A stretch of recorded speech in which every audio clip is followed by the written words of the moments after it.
ನಿಜವಾಗ್ಲೂ ಬಹಳ ಸಂತೋಷ. Radhakrishna charitable trust ನಮ್ಮ ಗಿರೀಶ್ ಅವರ ನೇತೃತ್ವದಲ್ಲಿ MS ರಾಮಯ್ಯ ಆಸ್ಪತ್ರೆ ಮತ್ತು ಸುರಕ್ಷಾ ಚಾರಿಟಬಲ್ ಟ್ರಸ್ಟ್ ಅವರ ಎಲ್ಲ ಒಂದು ಸಹಕಾರದಿಂದ ಸಾಕಷ್ಟು ಜನ ವೈದ್ಯರು ಇವತ್ತು ಇಲ್ಲಿ ಪಾರ್ಟಿಸಿಪೇಟ್ ಮಾಡಿದ್ದಾರೆ.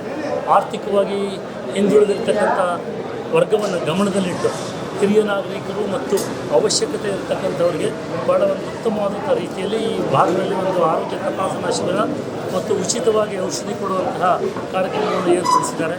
ಇವತ್ತು MS ರಾಮಯ್ಯ ಹಾಸ್ಪಿಟಲ್ ವತಿಯಿಂದ ಭಾಳ ಒಂದು ಒಳ್ಳೆಯ ಕಾರ್ಯವನ್ನು ಕೂಡ ಇಲ್ಲಿ ಮಾಡ್ತಾ ಇದ್ದಾರೆ.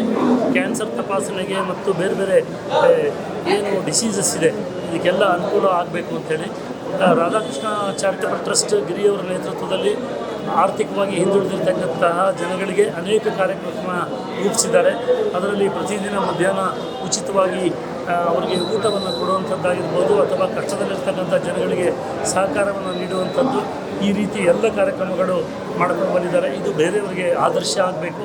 ಈ ರೀತಿ ಇದ್ದಾಗ ನಿಜವಾಗಲೂ ನಾವು ಒಂದು ಒಳ್ಳೆಯ ಸಮಾಜವನ್ನು, ಒಂದು ಸುರಕ್ಷಿತ ಸಮಾಜವನ್ನು, ಆರೋಗ್ಯವಂತ ಸಮಾಜವನ್ನು, ಸಮೃದ್ಧ ಸಮಾಜವನ್ನು ಕಟ್ಟಲಿಕ್ಕೆ ಸಹಕಾರಿಯಾಗುತ್ತೆ.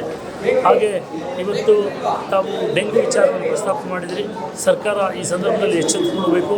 ವಿಶೇಷವಾಗಿ ಇದು ದಿನೇ ದಿನೇ ಜಾಸ್ತಿ ಆಗ್ತಾಯಿದೆ. ಅದಕ್ಕೆ ಔಷಧಿಯ ಸಿಂಪಡಣೆ ಆಗಿರ್ಬೋದು, ಸುರಕ್ಷತಾ ಕ್ರಮಗಳನ್ನು ತಗೊಳ್ಳುವಂಥದ್ದು ಜವಾಬ್ದಾರಿ ಸರ್ಕಾರ ಮತ್ತು ಮಹಾನಗರ ಪಾಲಿಕೆ ಕಡೆಗಿದೆ. ಅದರ ಕಡೆ ಅವರು ಹೆಚ್ಚಿನ ಗಮನವನ್ನು ವಹಿಸಬೇಕು.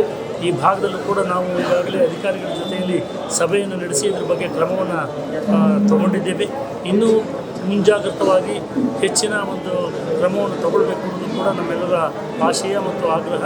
ಆ ದೃಷ್ಟಿಯಲ್ಲಿ ಇವತ್ತಿನ ಕಾರ್ಯಕ್ರಮವನ್ನು ನಾನು ಅಭಿನಂದಿಸ್ತೇನೆ.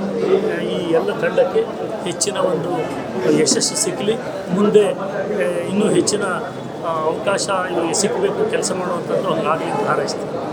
ನಮಸ್ಕಾರ.